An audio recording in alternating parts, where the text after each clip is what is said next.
அனைவருக்கும் இனிமையான காலை வணக்கம். 2024 ஆண்டு மே மாதம் 9ஆம் தேதி வியாழக்கிழமை உங்களை ஸ்டார் தமிழின் நம் நாடு நிகழ்ச்சியில் சந்திப்பதில் மகிழ்ச்சியாக இருக்கின்றது. இன்றும் நம் நாடு நிகழ்ச்சியில் ஏராளமான பத்திரிகை செய்திகள் வந்திருக்கின்றது. எனவே நேற்றைய தினம் மிகப்பெரிய ஒரு பேசும் பொருளாக நேற்றைய தினம் பேசப்பட்ட விடயம் இன்று எல்லா பத்திரிகைகளிலும் பிரதான தலைப்பு செய்தியாக வந்திருக்கக்கூடிய விடயம்தான் ஒரு பிரித்தானிய பிரஜை ஒருவர், பிரித்தானிய கடவுச்சீட்டு வைத்திருக்கக்கூடிய ஒருவர் இலங்கையின் பாராளுமன்றத்திலே 4 வருடங்களாக ஒரு உறுப்பினராக, இலங்கையின் பாராளுமன்றத்திலே, இலங்கையின் அரசாங்கத்திலே ஒரு இராஜாங்க அமைச்சராக, அது மட்டும் இல்லாமல் இலங்கை மக்களின் வரி பணத்தால் கிடைக்கக்கூடிய அத்தனை சலுகைகளையும் அனுபவித்திருக்கின்றார்.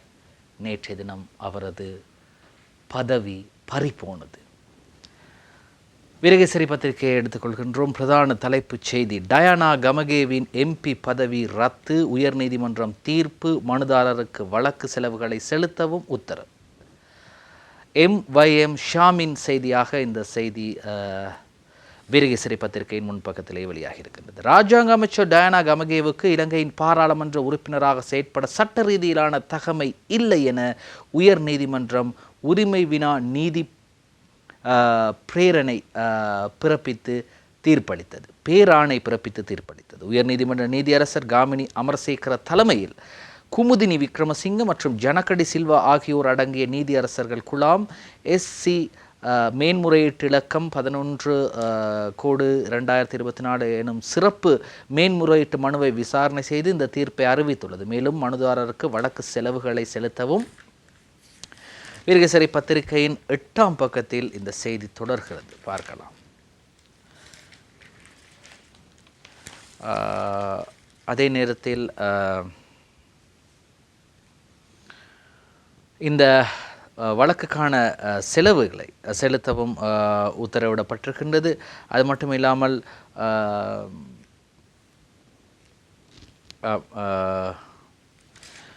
அந்த செலவுகளை டயானா கமகேவுக்கு இந்த தீர்ப்பு கூடாக கட்டளை இடப்பட்டுள்ளது.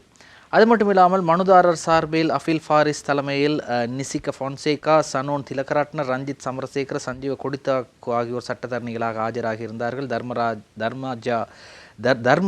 தர்மராஜாவின் ஆலோசனை பிரகாரம் ஆஜராகி வாதங்களை முன்வைத்திருந்தனர். இதே நேரத்தில் மேன்முறையீட்டு நீதிமன்ற வழக்கு என்றும் சிறப்பு மேன்முறையீட்டு மனு என்றும் அதிகார துஷ்பிரயோகம் என்றும் சிறு சிறு தலைப்புகளினூடாக இந்த செய்தியின் முக்கிய விவரங்கள் வீரகேசரி பத்திரிகையின் 7ஆம் பக்கத்திலே வெளியாகி இருக்கின்றது.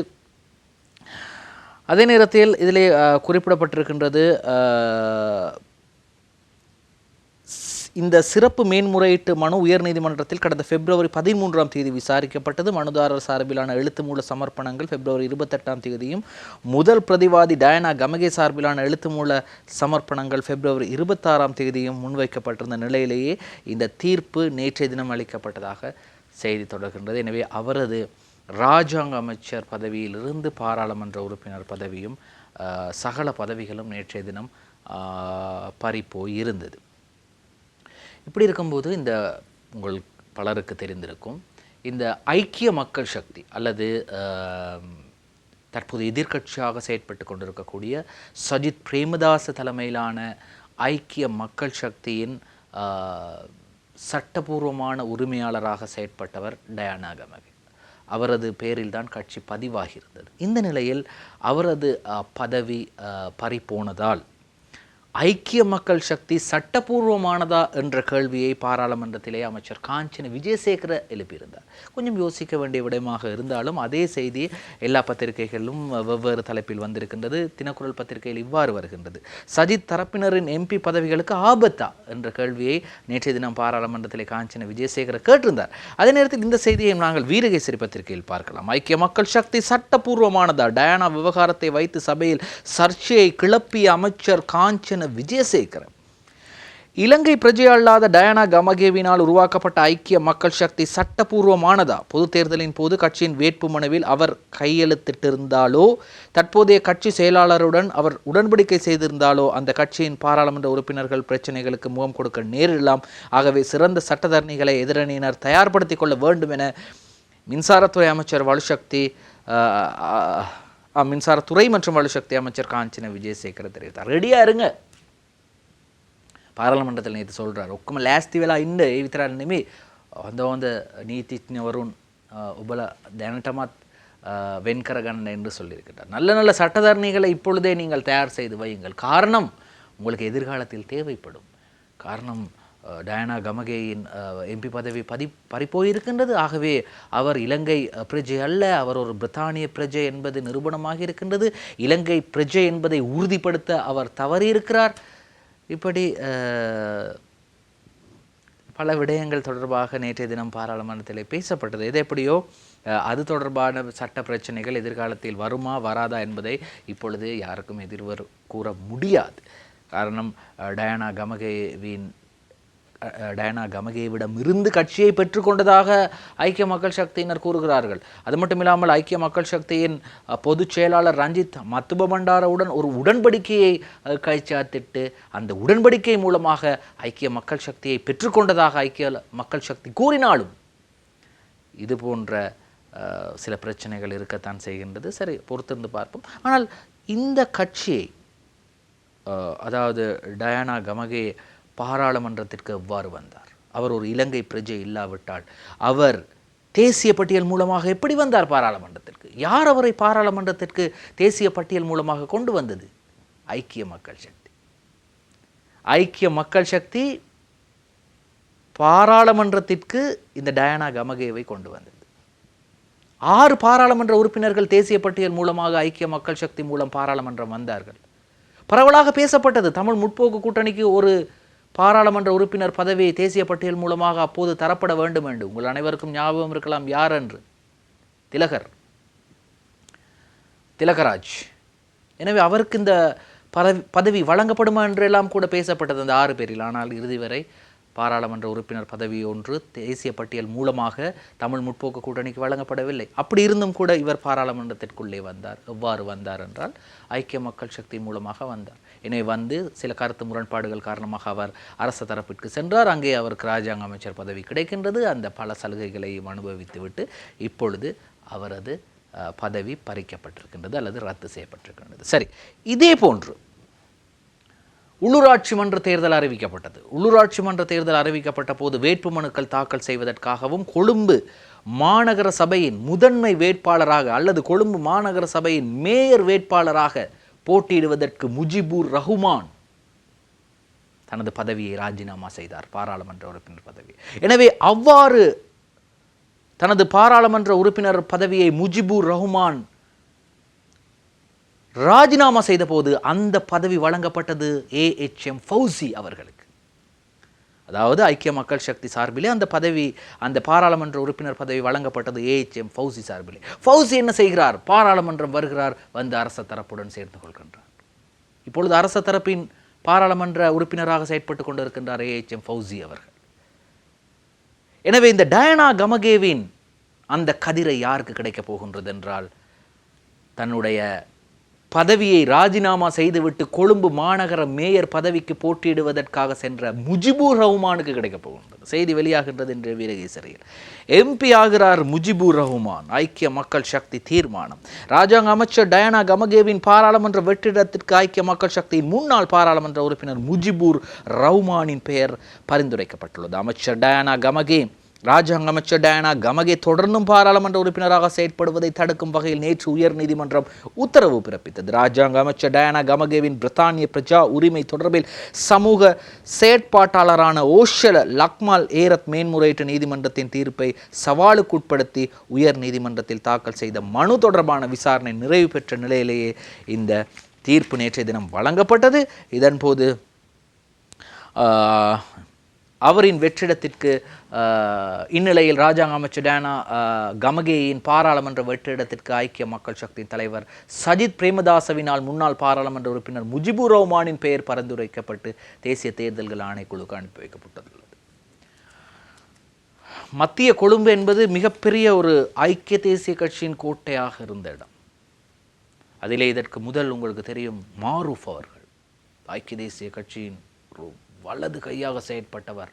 மாரூஃப் அவர்கள் அவர்தான் மத்திய கொழும்பின் பிரதான அமைப்பாளராக செயற்பட்டு ஒவ்வொரு தேர்தல்களிலும் கிட்டத்தட்ட அந்த தொகுதியில் மட்டும் 80,000 90,000 வாக்குகள் கிடைக்கும் மத்திய கொழும்பு தொகுதியில் மட்டும். எனவே மத்திய கொழும்பு தொகுதியை ஒரு அசைக்க முடியாத தொகுதி. அப்படிப்பட்ட தொகுதியில் முஜிபுர் ரஹ்மான் தான் அந்த தொகுதியின் அமைப்பாளராக மத்திய கொழும்பு மெத கொழும்பு எக்ஸ ஜாத்திக பக்ஷே என்ற நிலை மாறி மெத கொழும்ப சமகி ஜன பலவேகி என்று மாறிவிட்டது. சரி, பொறுத்திருந்து பார்ப்போம்.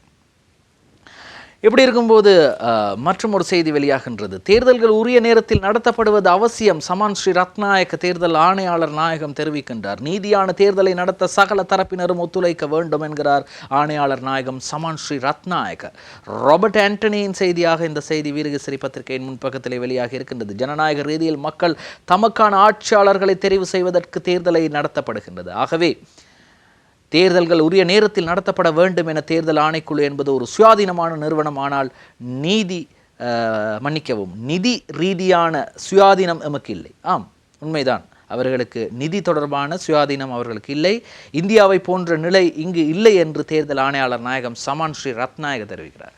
எங்களுக்கு எல்லாம் இருக்கு, எங்களுக்கு அதிகாரம் இருக்கிறது, எங்களுக்கு தேர்தலை நடத்தக்கூடிய திறன் இருக்கின்றது. ஆனால் நிதி தொடர்பான சட்டபூர்வமான எங்களுக்கு நிதியை கையாள்வதற்கான வாய்ப்பில்லை. தேர்தலுக்கு திரைசேரி மூலமாக பணம் ஒதுக்கப்பட்டாலே தேர்தல் நடத்த முடியும்.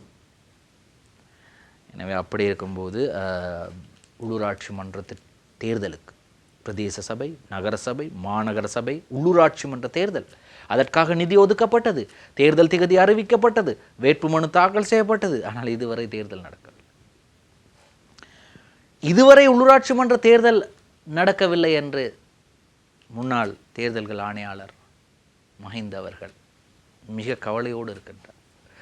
சரி, அப்படி இருக்கும்போது அடுத்ததாக வீரகேசரி பத்திரிகையில் மற்றும் ஒரு செய்தியை பார்க்க போகணும். ஸ்ரீலங்கன் விமான சேவையில் 791 பேரை ஏன் இணைத்தோம்? சபையில் அமைச்சர் நிமல் விளக்கம். மறுசீரமைப்பு அவசியம் குறித்த எடுத்துரைப்பு. இலங்கையில் மட்டுமின்றி உலக செல்வந்த நாடுகளிலும் விமான சேவைகள் நட்டத்திலே இயங்குகின்றன. மறுசீரமைப்பின் மூலம் சிறந்த முதலீட்டு குழு ஒன்றுடன் இணைந்தே ஸ்ரீலங்கன் விமான சேவையை முறையாக முன்னெடுக்க முடியும் என்று அமைச்சர் நிமல் சிறிபாலடி சில்வா தெரிவிக்கிறார். ஆனால் இன்று சிங்கள பத்திரிகை ஒன்றிலே இந்த ஸ்ரீலங்கன் விமான சேவையின் 10 வருட கால நட்டம் எவ்வளவு அவங்க நஷ்டப்பட்டிருக்கிறாங்க அப்படிங்கிறது வெளியாகியது. ஆனால் இந்த பத்திரிகையில், தமிழ் பத்திரிகையில் காணவில்லை. அந்த செய்தியில் இப்படி ஒரு செய்தி தொடர்கின்றது.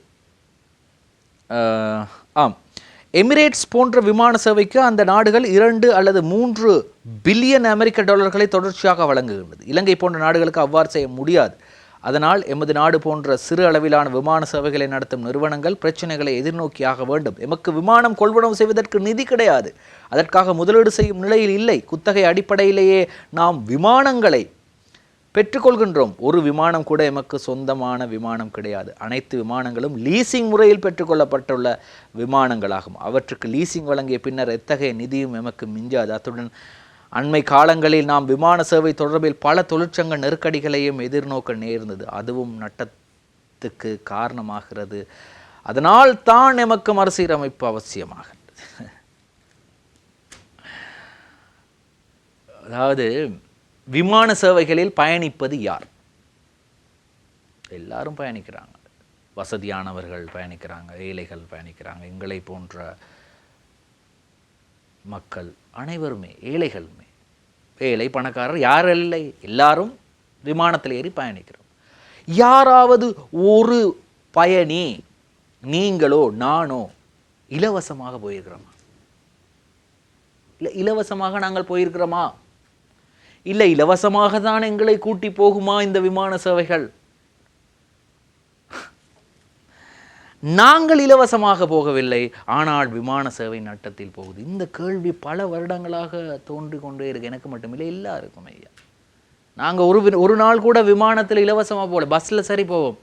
ஐயா சல்லினே, ஐயா மாறு சல்லினே, ஐயா மாறு சல்லி இல்லை, அந்த பஸ்ஸில் அது முன்னோட்டில் இறக்கி விடுங்கன்னு சொல்லி நாங்கள் பஸ்ஸில் இலவசமாக போவோம். கெஞ்சி கேட்டு போயிருக்கிறோம். ஆனால் ஃப்ளைட்டில் போகலாமா? சரி, அடுத்த செய்திக்கு போவோம். சம்பள அதிகரிப்பு ஜூன் 10 வழங்கப்பட வேண்டும். வடிவேல் சுரேஷ் அரசாங்கத்திடம் கோரிக்கை. ஐயா என்ன ஐயா அது தலைவலியாக இருக்குது. பெருந்தோட்ட தொழிலாளர்களுக்கு வர்த்தமானி மூலம் அறிவிக்கப்பட்ட 1700 ரூபாய் சம்பளம் எதிர்வரும் ஜூன் 10 வழங்கப்பட வேண்டும். அதேவேளை உற்பத்தி ஊக்குவிப்பு என்ற பெயரில் சம்பள அதிகரிப்பை மாற்றி அமைக்கப்பட்ட தோட்ட கம்பெனிகள் எடுத்து வரும் நடவடிக்கையை ஒருபோதும் அனுமதிக்க முடியாது என வடிவேல் சுரேஷ் எம்பி தெரிவித்தார். நேற்று இந்த பாராளுமன்றத்தில் பேசும்போது துஷார இந்துனில் வடிவேல்ட பேரையும் சொன்னார், வடிவேல் சுரேஷ்ட பேரையும் சொன்னார். வடிவேல் சுரேஷ் அந்த பக்கம் போயிட்டார். ஆனால் அது எல்லாத்தையும் விட ஒரு என்ன சொல்லியிருக்கிறார், முஜிபுர் ரஹ்மான் போன்ற ஒரு போர் தாங்கி யுத்த டாங்கி வருகிறது, கழிவு பவுசர் போனது யுத்த டாங்கி வருகிறது என்று துஷார் இந்தனில் கூறியிருக்கிறார். அதில் நேற்று வடிவேல் சுரேஷ்ட பெயரையும் சொல்லியிருந்தார். வடிவேல் சுரேஷ் அவர்களின் பெயரையும் கூட இந்த துஷார் இந்துனில் சொல்லியிருந்தார்.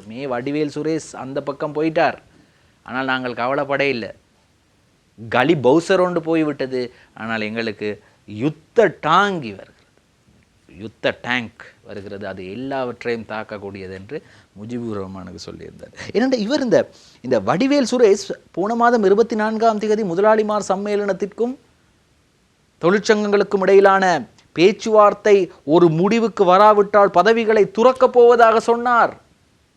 இப்பொழுது அதற்கு என்ன நடந்தது என்ற கேள்வி ஒரு பக்கம் கேட்க தோன்றுகின்றது. சரி, அது இன்னும் ஜனாதிபதியின் சிரேஷ்ட ஆலோசகராக தான் இருக்கிறார். அவர் ஜனாதிபதியின் சிரேஷ்ட ஆலோசகராக இருக்கிறார். இப்போ இந்த ஜனாதிபதி சொல்லியிருக்கிறார், இந்த காலநிலை மாற்றத்திற்கு பொதுவான சட்டமூலம் ஒன்று தேவை என்று. ஜனாதிபதி ரணில் தெரிவிப்பு, மனோஜ் சித்ராவின் செய்தி. சுற்றாடல் மற்றும் காலநிலை மாற்றத்துக்காக தனியான பொது சட்டம் கொண்டு வரப்பட வேண்டும். நாட்டின் பொருளாதார கொள்கைகளை வகுக்கும் போது ஏற்றுமதி சார்ந்த போட்டி பொருளாதாரம் மட்டுமின்றி 2050 அளவில் பசுமை பொருளாதாரமாக மாற்றி அமைப்பதிலும் அரசாங்கம் கவனம் செலுத்தியுள்ளதாக ஜனாதிபதி ரணில் விக்ரமசிங்கே தெரிவித்தார். நான் நேற்று காலையில் நான் சொல்லியிருந்தேன், இந்த 2 நாள் கிராம சேவகர்கள்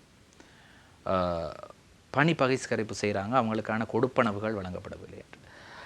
2100 புதிய கிராம உத்தியோகத்தர்களுக்கான நியமன கடிதங்கள் வழங்கும் நிகழ்வு நேற்று அலரி மாளிகையில் இடம்பெற்ற ஜனாதிபதி ரணில் விக்ரமசிங்கே பயனாளி ஒருவருக்கு நியமன கடிதத்தை வழங்குவதை படத்தில் காணலாம் என்று வீரகேசரி பத்திரிகையில், அதே போன்று தினகரன் பத்திரிகையில் எல்லாம் இந்த படங்கள் வெளியாக இருக்கின்றது. 2100 கிராம உத்தியோகத்தர்களை நியமித்திருக்கலாம். இன்னும் ஏராளமான செய்திகள் இருக்கின்றது.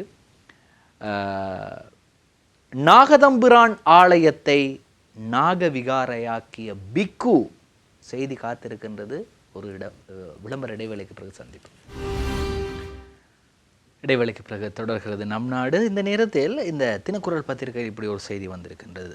நாகதம்பிரான் ஆலயத்தை நாகவிகாரையாக்கிய பிக்கு, திரியாயில் பிக்கு அடாவடி என்ற செய்தி ஒன்று வந்திருக்கின்றது. குலதெய்வமாக வழிபட்டு வந்த நாகதம்பிரான் ஆலயத்தை நாக விகாரையாக மாற்றி தமது வழிபாட்டை தடை செய்துள்ளதாக திரியாய் மக்கள் தெரிவித்து இருக்கின்றார்கள். அதாவது குச்சிவெளி பிரதேச செயலாளர் பிரிவுக்கு உட்பட்ட இடத்தில் தான் இந்த சம்பவம் இடம்பெற்றிருக்கின்றது. திரியாய் வளத்தாமலையடி, உங்களுக்கு நிறைய பேருக்கு தெரியும், திரியாய் வளத்தாமலையடி பகுதியில் உள்ள நாகதம்பிரான் ஆலயமானது 2021 ஆண்டுக்கு பின்னர் பௌத்த பிக்கு ஒருவரினால் ஆக்கிரமிக்கப்பட்ட நிலையில் தற்போது சப்த நாக விகாரையாக மாற்றப்பட்டு திரியாய் மக்களின் வழிபாட்டுக்கு தடை விதிக்கப்பட்டுள்ளதாக தெரிவிக்கப்படுகிறது. இப்படியெல்லாம் செய்திகள் பத்திரிகைகளை வருகின்றது. சரி, இப்படி இருக்கும்போது அந்த செய்தியையும் பார்த்தோம். இப்போ இந்த கோவிட் காலத்தில் நிறைய பேருக்கு முதலாவது கேட்குறது நீங்கள் என்ன ஊசி போட்டிங்க? நாங்கள் கோவிட்ஷீல்டு போட்டோம், நாங்கள் ஆஸ்ட்ராசெனிகா போட்டோம், நாங்கள் சைனோஃபார்ம் போட்டோம். இப்படி பல கோவிட் தடுப்பூசி பெயர்களை சொல்லுவாங்க. இப்போ அடுத்த ஒரு செய்தி சொல்ல போகிறேன். COVID-19 தடுப்பூசி மருந்தை வாபஸ் பெறும் ஆஸ்ட்ராசெனிகா பக்க விளைவுகள் குறித்து ஒப்புக்கொண்ட நிலையில் நடவடிக்கை. பிரித்தானியா ஸ்வீடன் மருந்து உற்பத்தி நிறுவனமான ஆஸ்ட்ராசெனிகா COVID-19 கொரோனா வைரஸ் தொற்றுக்கு எதிராக தம்மால் தயாரிக்கப்பட்ட தடுப்பூசி மருந்துகளை உலகளாவிய ரீதியில் திரும்ப பெறும் நடவடிக்கையை ஆரம்பித்துள்ளதாக தெரிவித்துள்ளது. ஆஸ்ட்ராசெனிகா தடுப்பூசி மருந்தால் பக்க விளைவுகள் ஏற்பட்டுள்ளதை அந்த நிறுவனம் ஒப்புக்கொண்டு சில தினங்களிலேயே அதனை வாபஸ் பெறும் நடவடிக்கையை முன்னெடுத்துள்ள நிலையில் அதற்கு இந்த வாபஸ் பெறும் நடவடிக்கைக்கு தொடர்பு உள்ளதா என்பது குறித்து மேற்படி நிறுவனம் எதனையும் குறிப்பிட்டு கூறவில்லை. 6.5 மில்லியன் பேரின் உயிர் காப்பாற்றப்பட்டுள்ளதாகவும் அச்சமயத்தில் உலகளாவிய ரீதியில் 3 பில்லியனுக்கு அதிகமான தடுப்பூசி மருந்துகள் விநியோகிக்கப்பட்டதாகவும் சுயாதீன அறிக்கைகள் கூறுகின்றது. இந்த தடுப்பூசி மருந்தை 18 வயது மற்றும் அதற்கு மேற்பட்ட வயதுடையவர்களுக்கு 3 மாத கால இடைவெளியில் 2 தடவைகளுக்கு ஏற்றுவதற்கு அங்கீகாரம் வழங்கப்பட்டிருந்தது. அத்துடன் இந்த தடுப்பூசி சில நாடுகளில் நோய் எதிர்ப்பு சக்தியை ஊக்குவிக்க 3வது தடவையாகவும் ஏற்றுவதற்கு பயன்படுத்தப்பட்டிருந்தது.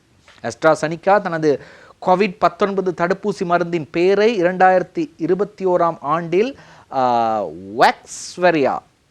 வேக்செவ்ரியா என மாற்றம் செய்திருந்தது. இந்நிலையில் வேக்செவ்ரியாயையும் வாபஸ் பெறுவதற்கு பிரித்தானியாவும் ஏனைய நாடுகளும் விண்ணப்பித்துள்ள நிலையில் அது தொடர்பான திரும்ப பெறும் நடவடிக்கை எதிர்வரும் மாதங்களில் ஆரம்பமாகலாம் என்று தெரிவிக்கப்படுகிறது. இப்போ நீங்கள் பயப்பட வேண்டிய அவசியம் இருக்காது. இது தொடர்பாக இலங்கை சுகாதார பிரிவினர் இது தொடர்பாக இன்னும் உத்தியோகபூர்வமான அறிக்கையை இதுவரை வழங்கவில்லை என்று நினைக்கின்றேன். பார்ப்போம், பொறுத்திருந்து பார்ப்போம். இந்த ஆஸ்ட்ராசெனிகா தொடர்பாக இவங்க என்ன சொல்ல போகிறாங்க அப்படின்னு சொல்லி நாங்கள் பொறுத்திருந்து பார்ப்போம். சரி, இப்படி இருக்கும்போது இந்த தேர்தலை இலக்கு வைத்து இந்த மாதிரி வேலைகள்லாம் செய்யாதீங்க. எந்த மாதிரி வேலை பார்க்க தேர்தலை இலக்கு வைத்து போலி குழுக்கள் ஊடாக உள்ளூராட்சி மன்றங்களுக்கு நிதி ஒதுக்கீடு செய்ய அரசாங்க முயற்சி எதிர்க்கட்சி தலைவர் சஜித் சபையில் குற்றச்சாட்டு.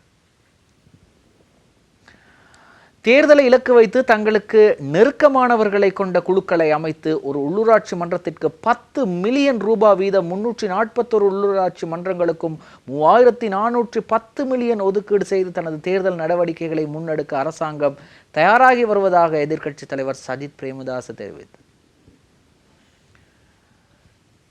3410 மில்லியன் ரூபாய். இப்போ இது தொடர்பாக சஜித் பிரேமதாச நேற்று பாராளுமன்றத்தில் பேசும்போது சொன்னார், இந்த 3410 மில்லியன் ரூபாவை நீங்கள் உள்ளூராட்சி மன்றங்களை சார்ந்த உங்களுடைய உறுப்பினர்களுக்கு நீங்கள் வழங்க எடுத்துள்ள முடிவை விட அந்த பணத்தை அப்படியே நீங்கள் கல்வி அமைச்சர் சுசில் பிரேமஜயந்தவிடம் கொடுங்கள். இந்த 3410 மில்லியன் ரூபாவில் எத்தனை ஸ்மார்ட் வகுப்பறைகளை இலங்கையில் உருவாக்கலாம்? கொஞ்சம் யோசித்து பாருங்கள். அதை நீங்கள் அப்படியே கல்வி அமைச்சர் சுசில் பிரேமஜயந்தவிடம் கொடுங்க. அவர் ஸ்மார்ட் வகுப்பறைகளை உருவாக்குவார். நான் அவரை நம்புகின்றேன். அவரை இதுவரை எந்த கட்சிகளும் அழைக்கவில்லை, நான் அழைக்கின்றேன். சஜித் பிரேமதாசனே சொல்றாரு, வாருங்கள், ஐக்கிய மக்கள் சக்தியோடு இணைந்து கொள்ளுங்கள், உங்களை நான் அழைக்கின்றேன், ஏனென்றால் நீங்கள் படித்தவர் என்று. அதாவது இந்த ஆளும் தரப்பிலிருந்தோ அல்லது கேபினட் அமைச்சர்களையோ அல்லது ஸ்ரீலங்கா பொதுஜன பெரமுனவின் ஊடாக பாராளுமன்றம் வந்தவர்களையோ சஜித் பிரேமதாஸ் அவ்வளவு இலகுவாக அழைக்க மாட்டார். ஆனால் சுசில் பிரேமஜயந்தவை அழைத்திருக்கிறார், வாங்க நாங்கள் பயணிப்போம் என்று. சரி, இப்படி இருக்கும்போது மற்றும் ஒரு செய்தி, ஸ்ரீதரன் மற்றும் கஜேந்திரன் அரசியல் கைதிகளை சிறையில் சந்தித்த எம்பிகளான ஸ்ரீதரன் மற்றும் கஜேந்திரன் உண்ணாவிரதம் இருக்கும் ஆனந்தவர்ணன் விடுதலைக்கு நடவடிக்கை எடுக்குமாறு கோரிக்கை.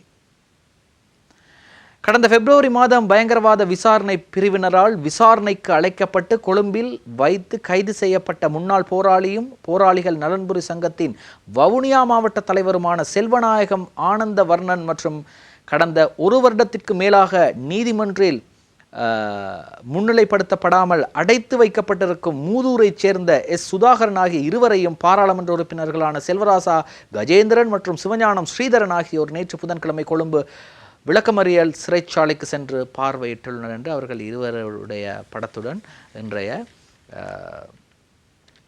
வீரகேசரி பத்திரிகையிலே செய்தி வெளியாகி இருக்கின்றது.